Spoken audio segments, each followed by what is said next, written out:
All right. I'm sorry. I just swallowed something I shouldn't have. All right. So I almost forgot Women's History Month. But yesterday was International Women's Day, so this could kind of go for both of them.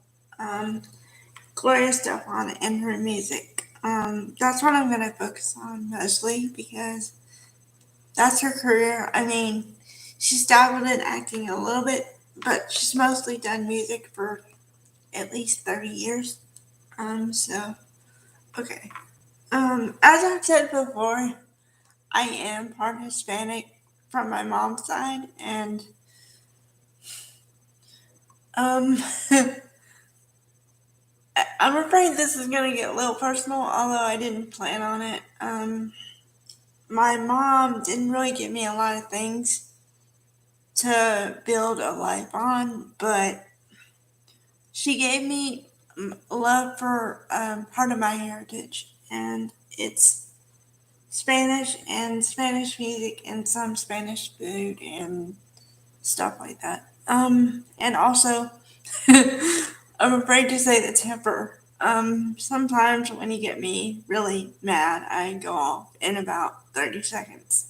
So, but music. There are times when I just want to hear something Spanish, Latin, and I don't know why. And then I remember my mom because when I was growing up, we had, well, first we had a boom box that you could put tapes in, and then we had a CD player downstairs. I lived in a split level house, and then I had a 5 CD changer in my bedroom, which is upstairs.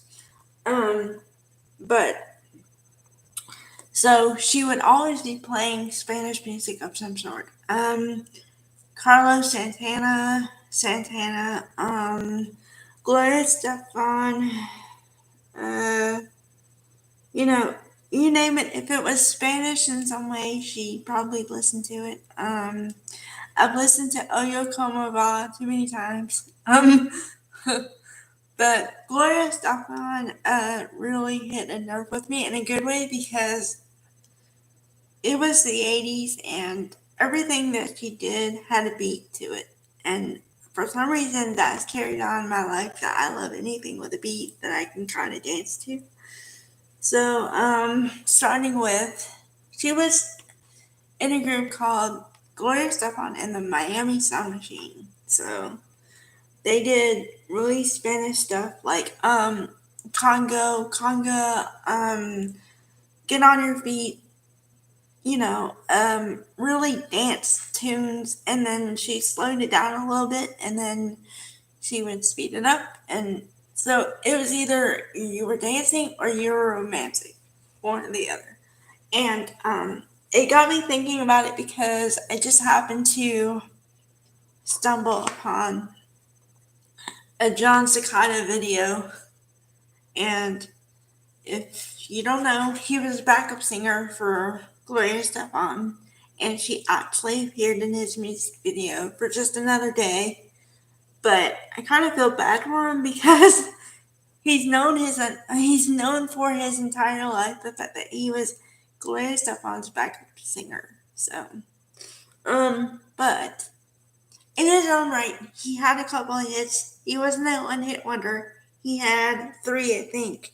He had Just Another Day, and he had Angel, and he had another one. But I can't think of the title right now. But I know he had 3. So, but Gloria Estefan had a lot. She had, uh, you know, you can't take the rhythm away from me, or something like it was all about rhythm, and Get on Your Feet was huge. Congo was huge. Um, just to see your smile, Christmas in Your Eyes. I mean, I know at least 10 songs that she either wrote or had something to do with, and also she did duets at some point because in sync. Now this is my teenage years, okay, but she did a duet with NSYNC called Music of My Heart because it was supposed to be on the soundtrack, and it was on the soundtrack of a movie called Music of the Heart. So, and it's a really good song, so you should check it out. But, yeah, and then also, as a little side note, in 1991 or 1990, she had a bus accident really bad, and she broke her back, and they said that she would never walk again. Well, it took about a year, maybe two. 1991, end of 1991, beginning of 1992, she was able to walk again. And she wrote Coming Out of the Dark based on her experience and how she was able to live through it. So it's huge. And also, side note, I guess, she's been married to Emilio Estefan for since 1980. So, yeah. And they met when he was in a band and she joined his band. And, some people were against it because there was an age difference and everything else, but they've been together for that long, so, yeah. So I just wanted to sort of pay my respects in a nice way to Gloria Estefan. You shaped the music of my childhood and early teenagehood. So, thank you ever so much.